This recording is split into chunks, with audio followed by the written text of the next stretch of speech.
Hey there Titans, welcome to Form Titan Basics. In this video we'll talk about the show friendly condition in the conditions.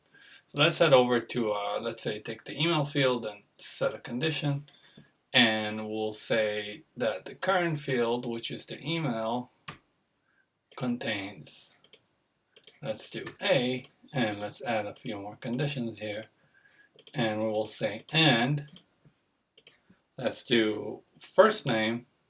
Let's open a bracket just to make it a little bit more complex. We'll say first name contains A, or last name contains B, and we'll close the bracket. So you can see like this, it's a little bit hard to read, and this is a fairly simple condition. Sometimes you can have a lot more here.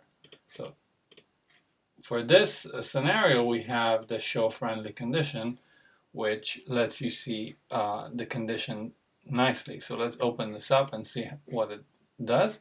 We can see here that our condition is simplified.